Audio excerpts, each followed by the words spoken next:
Hello, my name is Cynthia Alice Anderson, and I'm the owner and founder of the Experience of the Soul podcast channel. We are now completing 3 years of being on the air, and I wanted to personally thank you for all of your support. As a listener, as you share the podcast on your social media pages, and for your financial support. We would not be where we are today without this amazing support, which is in over 80 countries and 150,000 downloads worldwide. So I thank you, dear friend. I'm grateful we get to walk this journey together, and I cannot wait to see what we're able to do in another 3 years.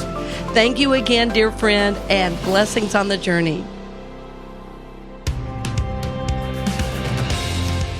Supportek Staffing presents The Authentic Spiritual Journey, a weekly show featuring real and practical spiritual conversations from diverse perspectives here on the Experience of the Soul podcast channel. Today, episode 175. Cynthia Alice sits down with special guest Bobbi Douthitt from the Replay Amusement Museum. And now your host, Reverend Cynthia Alice Anderson. Hello and welcome to The Authentic Spiritual Journey. My name is Cynthia Alice Anderson. I'm the host, and I am here today in the field. I'm not in 818 Studios. I'm here in the field. I'm in Tarpon Springs, Florida, sitting at a game table, and I'm at a Replay Amusement Museum with Bobbi Douthitt. And Bobbi and I got to know each other several months ago when I came over to Tarpon, when I had to leave the house. My son and I were wanting some time away, and we stayed at an Airbnb very near here, and we got to know Bobbi, and I think you'll be excited to hear from Bobbi and a little bit about her journey. So Bobbi, thank you so much for joining me today, and welcome to the show. Oh, thank you. Hello. So, Bobbi, our listeners are around the world. We're in over 80 countries now and over 150,000 downloads. So, some of the people probably that will be hearing this show may have never heard of some of these games. So, some people don't realize that pinball is still getting produced and made.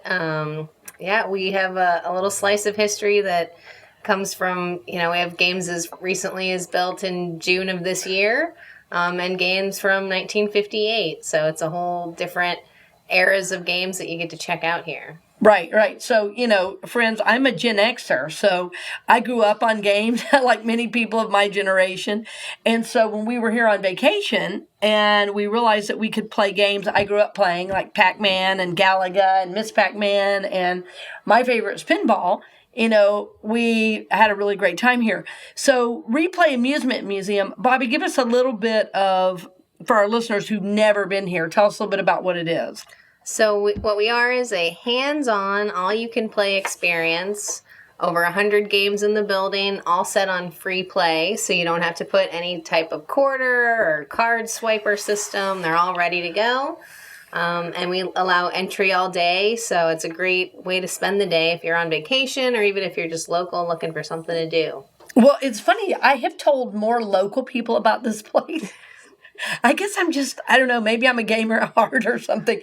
I've never been the type to play the games like people do now where they game online, with people around the world. I know, that's a thing. Oh, yeah, for sure. Now, is that a thing for you, too? So we stream on Twitch. Oh, you do? Okay. A girlfriend and I, we stream pinball. Oh, okay. So we try to show some new games and some older games. But we're interacting live with people across the world. Right. Talking about pinball and the game we're playing. Right. Well, and that was the other thing. So I want to get right into that because, we have a lot of people on the show. And what we like to do is have people of all different walks of life, talk about how are they applying their spirituality or their journey, to everyday life. And I think I mentioned to you, we've talked to jazz musicians. I've talked to artists and teachers. But I wanted to talk a little bit about your journey because I think, for one thing, people don't even know, like you're saying, pinball is a thing. And you're ranked in pinball in the world. Yep. Tell us about what your ranking is and a little bit about how you got to where you are. I'm very competitive by nature. So Playing pinball competitively was a natural thing for me to get right into. I direct tournaments as well now, so that's another hat to wear of like organizing and herding cats, as it were. Right, exactly. So there's a world ranking for open tournaments for male and female, and then there's a women's tournament ranking as well. So I'm in the top 200 female players of the world. Wow. I'd really like to break into the top 100 this year. That's like a short goal that I have. And we'll see if that's possible. And what is your actual, or do you not want to share your actual rank now? It's 188th. Last time I checked. It might have changed. Okay, that's cool.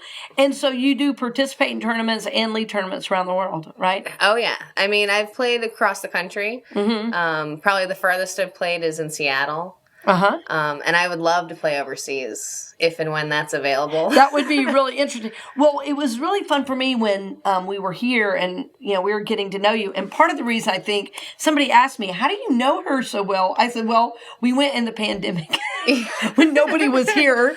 And I said, we stayed so close, we could walk down to the arcade. And because right when we came over, stuff was really closing then. Yeah. And so this was one of the few places open, and you were, walking around sanitizing and masking up, and so that's what we did. Safe. But literally, there were 5 people in here, and so we got to know you pretty well. And so when I was talking to you about pinball, I said, well, and you were telling me, that you competed and stuff. I said, well, is this weird? I want to watch you play, and you go, well, why don't we play together? Yeah. But we learned something, I think, playing with you. Oh, for sure. And that's my favorite thing, is playing with people that are better than me. Of course. You're always absorbing skills and noticing little nuances of things like, oh, I should do that. That's how you do that. Right. Well, one of the things I noticed in your playing is you really flow with what's happening. Oh, yeah. Yeah. So tell us a little bit about that. I mean, is that your experience when you're playing it, or what? So there are like kind of 2 thoughts of play, and people are either controlled players or flow players. So a controlled player is going to try to drop catch and take control of the ball, very, purposely align their shots and make sure that angle is perfect. Where I look at it as, it's not me versus the machine, it's me with the machine. So I'm trying to go with the flow, hit the shots that I want to hit, but not really like stop, trap up. The controlled playing, I try to do it. It's like nails on a chalkboard. It's just not you, right? It's not my style. Yeah. So when you're saying catch it and trap it, that's when a ball comes down and you take the flipper and you hold it, right? And you get the ball and then you set up the shot and then you let it go and shoot it. Yeah. That's what you're talking about. But you do the opposite. I'm much more like, I like juggling multi-balls and, trying to keep everything active, because I feel like any ball that's being held isn't scoring points. That is very true. Well, and that's something, too, with the newer machines. I grew up playing an old pinball machine, so when I go on an old machine here, I played machines this old and older, right? Because I grew up, in a small town in the South, and there was like one... Until the mall opened, there was like one pinball machine, that was old. But the multi-ball thing is actually a lot of fun, I think. Oh, yeah. But the old machines did not have multi-ball. Yeah, not very many of them at all. That was something, I think around like the 80s, they started introducing the Add-A-Ball and multi-balls. Add-A-Ball, yes. Yeah. well, yeah, there's something about you playing in the flow. And honestly, so one of the things about, one of the skills I have is spotting mastery. And I know when I'm around a master as something. And when you were playing the game, even though my son and I were also playing with you, it was like, okay, I just need to stand back. Because what I noticed as you were playing, even the way you worked the flippers was different. And there was a flow to it. And so I'm very energy sensitive. Yeah. So I actually felt a spiritual energy come over you. Now, did I make that up or was that real? No, it's absolutely like a form of meditation and thoughtfulness where... And like mindfulness. Yeah, you connect to the game and you just get into that zone where it's like, yes, I'm hitting all the shots. Everything's going right. You are one with the machine. Yeah, and I think, part of my show most of the people I think that are listeners, I can't say for sure because our show's gotten so big, but the feedback we get, it's people who are looking for more in their spirituality than just sitting in any one church. Now, having said that, a lot of our listeners I know have their own faith groups. Yeah. And it ranges, I think, from Buddhist to Christian to even Muslim, because we have people in Iraq, Afghanistan, even China, Australia, who are listening to the show. So I know there's a wide variety, and I should also mention our Jewish brothers and sisters as well. So it's not about sitting in a synagogue or a place. I think, in my view, when we go to those places, is to celebrate our other work we've been doing throughout the week. Yes. It's not about just going there and that's the only spiritual part. And so what we keep seeking to do on the show is bringing people on that are living life as spiritual. And that's what I think you do, both in how you greet people in replay and also, in your gaming. Totally. If that's the right way to say it. I think so, yeah, because there's definitely fellowship in pinball. There is. We have our tournament group. We have our core kind of pin pals that we play with all the time. Mm-hmm. So I love that about it is it's a group activity. Mm-hmm. Yeah. And also it's part of being a promoter of it and supporting it and seeing people out in the wild that you're like, hey, did you know we do tournaments? Did you know that you could play in a league? I know you keep telling me about them. Yeah, you could play in this event. Well, now, and I also know you're married, and your husband, is he major into pinball too? Like, do you guys roll out of bed and play pinball or what? We could. We are that close. We have machines, so we don't have a living room. We have an arcade. Nice. Instead of a living room. Yeah, there's 3 pinball machines where a couch should probably live.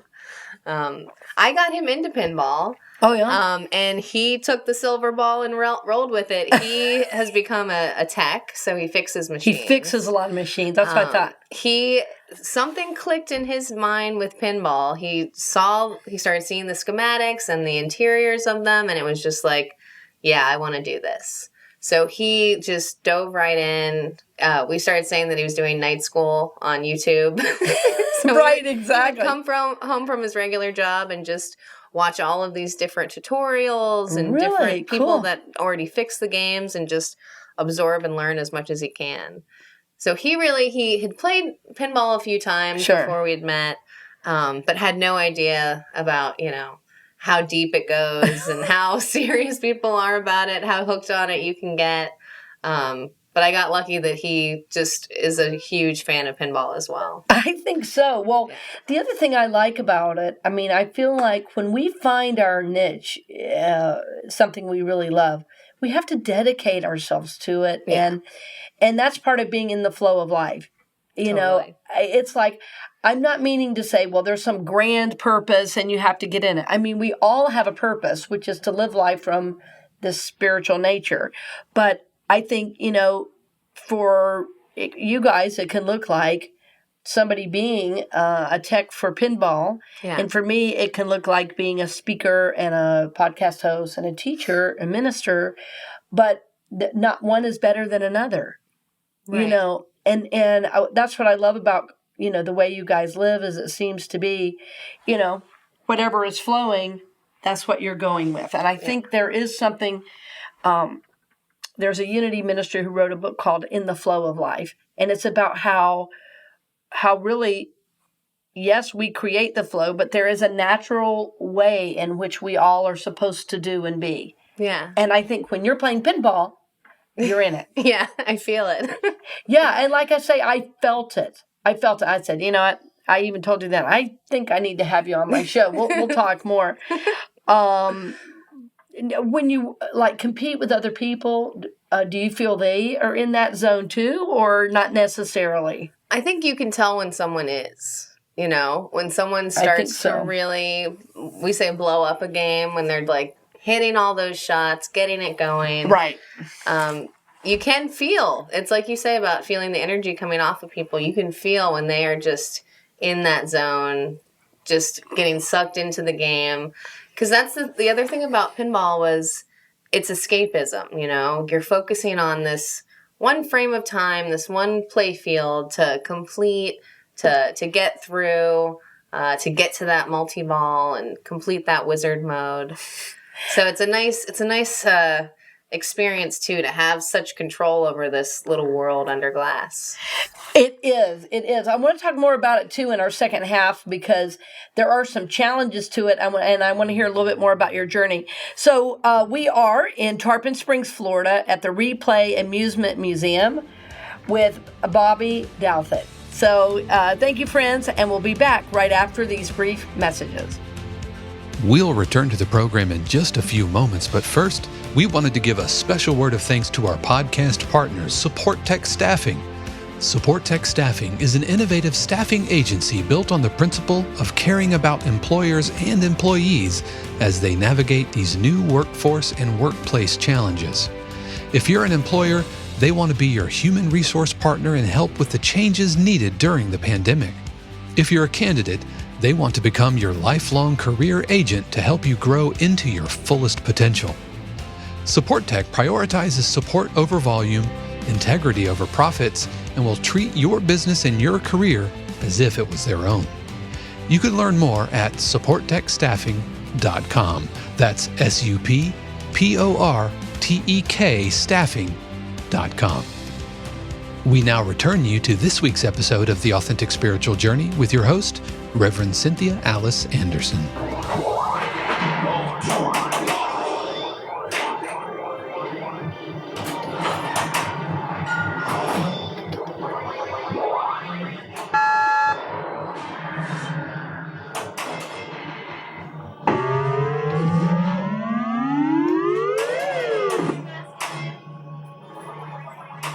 Friends, welcome back. We're at Replay Amusement Museum, and we're really excited to be here. I'll tell you, friends, I drove over this morning just for the interview. It's crazy how much we like this place. But one of the reasons is because Bobbi runs it, and she runs it with a lot of love and spirituality and spiritual energy. And, I know we ended our last half talking a little bit about the flow and other players, but I want to mention that when we were here, that was the other thing is, wasn't there a eclipse or something happening and we went out to watch it? Oh, yeah. And I think that was the other thing. Later I was like, oh, if I said I do a show and it's spiritual, not religious, would you know what I mean? And you were like, oh, yeah. Oh, yeah. Count me in. And you know what? There seems to be a great deal of spirituality here in Tarpon Springs. Oh, absolutely. Yeah. We have a good friend. I mean, I've known her, 25 years, and she's a spiritual teacher and has supported me for many years. She lives in Tarpon Springs. I know several ministers that have retired here. There's just a wonderful, open spiritual energy, even though in a lot of ways it seems like an old-fashioned town. Right. And I think old Florida. Old Florida, and there is that, and I think that's part of the charm of the town, but there's also a lot of spirituality. Yeah. Well, we have the Epiphany, right? Right. The diving where all the young boys go in that icy cold water. Right. I guess it's not too bad. We are in Florida, but... Right, exactly. Yeah. That's a huge draw for the community, for sure. Yeah, and the cool little chocolate shop around the corner. Oh, we always go in there. Yes. And we have so much good food. It's amazing. Well, and the sponge docks are so cool. Yeah. I mean, yeah, it's like going back in time to go down there. Totally. Well, so, I know you work at Replay all the time, and you're also, as you said, managing, and you're, participating in events and competing. So clearly you have spirituality a part of what you do. It shows up in your kindness and the way you treat the customers. And I mean, if that's really even the right word, I think when we came in, we felt like we were instantly a part of some family of yours, some extended family. And it meant a lot to us because we were traveling and, with the COVID business. Right. But so tell us a little bit about like your spiritual journey. Like, did you have a belief like when you were young, or did you, what was your spiritual journey like? I was never really raised with any type of organized religion at all. Okay. But being a good person, respecting humanity and the natural world was always important in our family. Mm-hmm. My parents were raised with religion, and, we would go to, if we were spending the night over at a friend's house, and it was like, yeah, you can stay over on Saturday, but we're going to church on Sunday. So we would go to church. We would check it out. it never really connected to me or my sister. And maybe it was because we hadn't had like a family tie to it. Right. But it was always important in the household, to be a good person. Yeah. So that was sort of my my belief system to be raised on. And then I think for working, it's definitely that like Southern hospitality where everyone that walks in this door is family. Yes. And I'm trying to introduce them to this amazing arcade and arcade oasis that we built here. And normally it's an easy sell. Well, yeah, when we walked in, I'll just speak for me, it feels like walking into like a piece of history because, and I was talking with a friend the other day and saying that, I really try to present material and teachings that stand the test of time. Yeah, have a timelessness. Yes. And so there was some feeling, and I like old things. I like antiques. Most of my furniture, I sleep in a bed that was made in the late 1800s in Germany. It's just what I like. Yeah. And so when I was here, we walked in, it was like, okay, there is something special about this. And what I liked about being here and being in this vibe, and I think it's a vibe you've created because the games themselves are cool, but it's also your vibe about it. Right. They don't have warmth. Right. They're just games. They're interesting, but it can't always be approachable, especially pinball. Yes. I feel like pinball is very unapproachable. It's the opposite. Just starting the game is like, how the heck do I do this? Well, right. And also, we were talking one day about the playing fields on the games. The older games have a different angle or different tilt rather than, and so they're slower. But the newer games you said are like 10 degrees or... between 6 and 7. 6 and 7 degree tilt. Well, but the olders are between like 3 and 5. Much less of a slope on those ones. Yeah. Well, what was so interesting, I'm always drawn to the older games because I love old things. But after playing with you, it helped me be a better player because I wasn't forcing. Like a lot of times now when I see people play pinball, and I can see it in myself when I do it, I find I want to force the ball. Yeah, you think you're going to hit the button harder. If I hit it harder. The ball harder. But it's not that. It's not. It's flowing. And so a lot of times on the show, I'll end up coming back to a breathing practice that I often do where, it's about taking like really long and slow, smooth, deep breaths. Yeah. And so when I was, after my son and I played with you, and I was on that game back there, I was like, what if I just enjoyed every ball? Yeah. Instead of like trying to make something happen. Right. And I had, it was, playing pinball was suddenly a spiritual experience. Yeah. It wasn't like, oh, I have to win. But what was so funny then is I did win and I did get the high score. Yeah. And by the way, friends, I still hold the high score as far as I know on that pinball game. Yeah. But part of the reason is you teaching me to just like, by your example, flowing with it. Yeah. Yeah, because I think that's the biggest mistake is people thinking they're going to control the game. I'm like, yeah, you can capture and, be very mindful of your shot, but pinball is pinball. It is unpredictable. There's only so much control. People don't like it, but I say it's a game of luck pretending to be a game of skill. Well, I'd say that's life, isn't it? Totally. Because the things we think we're controlling, something happens and we go, whoa, I wasn't expecting that. Yeah, I thought I had this under control. Yeah, I thought I knew exactly what was coming next. Oh gosh, that's like the biggest mistake, right? That's the biggest mistake. Yeah, that's the biggest mistake. And so, as always, I'm taking lessons away. Like one of the things you're saying is be in the flow, right? Yeah. Don't force. Yeah, and don't get caught up in the last ball, Don't get caught up in the past. Yeah, say more about that. Yeah, because you can, right? You can let one bad game ruin a whole tournament for you if it gets stuck in your head and you don't kind of shake it off, brush it off, and say, okay, that was last game.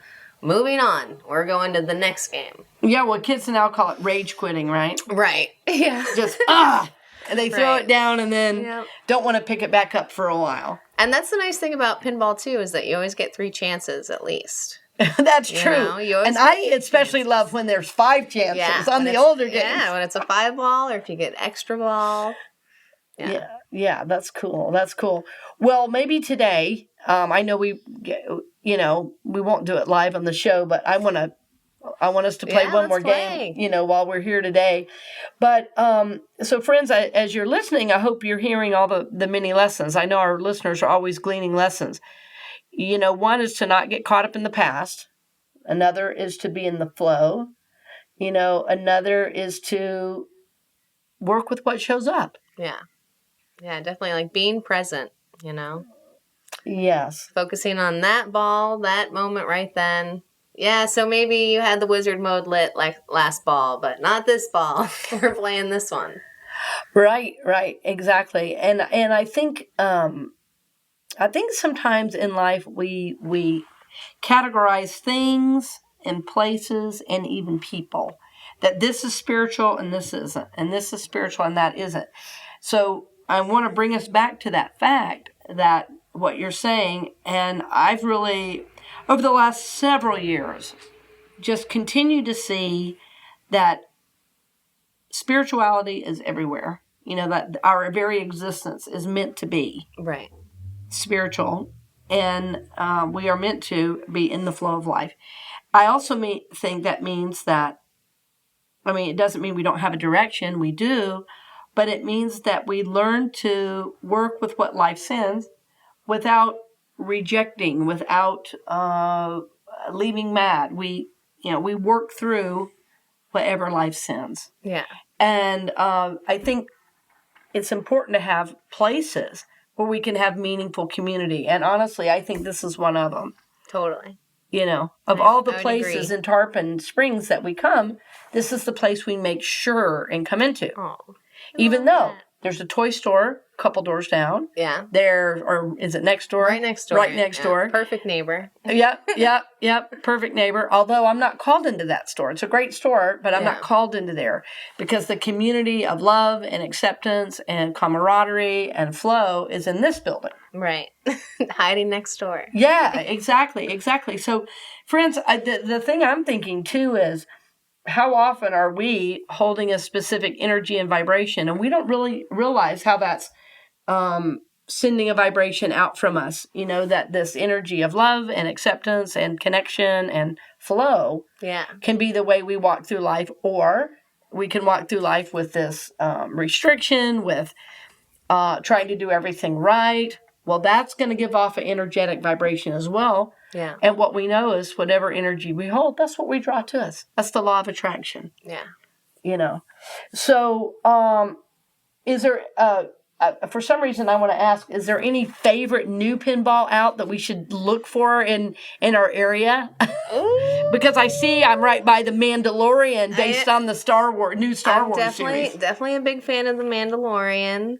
Although the new Led Zeppelin that came out, I'm a big fan of. Oh, really? Why the new Led Zeppelin? I really like that designer, Steve Richie. He's known as the King of Flow, far as designers. Yeah. The King of Flow, Steve Richie. Yeah, so he's known to design games that have really good flow. So I always say, don't ever pick a Steve Richie to battle me against, because I will win. Because I'll whoop you. There's just something about Richie games. I can just walk up and play them pretty naturally, which is a very nice feeling. It's not common on pinball, so. No, it isn't. Well, and some of the games for me now are hard because they are so much faster. It always takes me 2 or 3 games to get accustomed to the quicker energy. And to realize, okay, that feed out's going to be mean. I got to be prepared. Be prepared for that little turnaround. Exactly. I still want to break my high score too on the butterfly. You got to roll it, right? Yeah, I got to roll it. That's the idea. And I didn't know that game is made in Spain, and I don't know. I like the colors. I like everything on it. It's a beautiful game. And the clear coat finish that they put on those play fields will last forever. Right, I know you were saying it's as good as the new ecology laws are for the environment. It's terrible for the games. Yeah, we can't have those good chemicals in the clear coat anymore, so they're pooling and having little dimples. It's a whole... There's a lot of playfield, I don't know what the right word is. quality control issues. There are. I remember you saying that. Yeah. Well, the other thing, and I guess we can end with this, that one of the things I really noticed in being here is multi-generations playing games together. That is the best. And so with video games that we all have in our hand now, that those are a little more isolating. What I love about being here is that I've seen grandparents bringing in their grandkids. Yes. And remembering games or going, oh, how do you do this? And them laughing at each other. Oh, yeah. And the grandson saying, Grandma, how are you so good at this? yeah, exactly. Well, I used to have to make a quarter count, kid. Yeah, exactly. That's been a lot of fun. And seeing a lot of dads with their kids has been, really great too. And I think kids too, I remember when I went to the arcade as a kid, it was a time of me learning to be on my own. It was like, okay, Mom, I'll be back. And so I think that's good too, because it's a safe environment. Yeah. And the parents are nearby, but the kids, because now, it's different than when I was growing up in that, we used to just walk to the store. Well, nobody does that anymore. No, there's so much more supervision. There's so much more kids supervision. doing everything.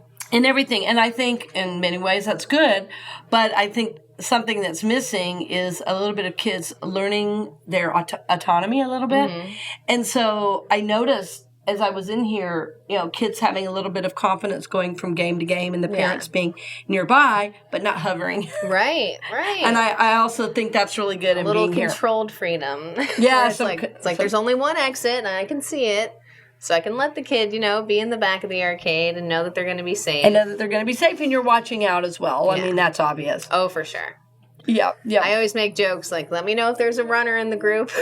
I'll watch the door. Yeah, watch the door, exactly.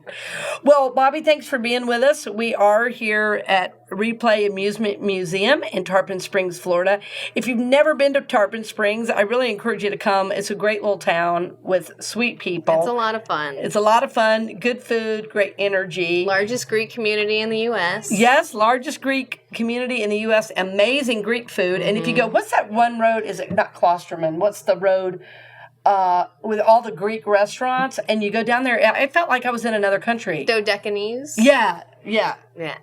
Is that the way you pronounce it? I think. Dodecanese. I pronounce it Dodecanese. That's the way I pronounce it. It's probably not right. Dodecanese. All right. Well, we should ask a Greek person. Right. The real. Somebody who actually knows. Yeah. All right, Bobbi. Thank you so much for being with us. Tell your husband, too, that we send our love and our appreciation to him. Thanks so much for having me on. It was a blast. My pleasure. All right, friends. Thank you for joining us today. As always, thank you for your financial support to keep us on the air. We'll see you next week. Blessings on the journey, dear friends. We hope you've enjoyed this week's episode of The Authentic Spiritual Journey, presented by Supportek Staffing. This channel is also made possible because of listeners just like you. If you would like to support the channel with your tax-deductible contribution on an ongoing basis or through a one-time gift, head over to experienceofthesoul.com/support. The Authentic Spiritual Journey is copyright 2021 Cynthia Alice Anderson, all rights reserved. Our theme music is composed by Dave Croft and used with permission from RR Hot Publishing. The Experience of the Soul podcast channel is a production of 818 Studios.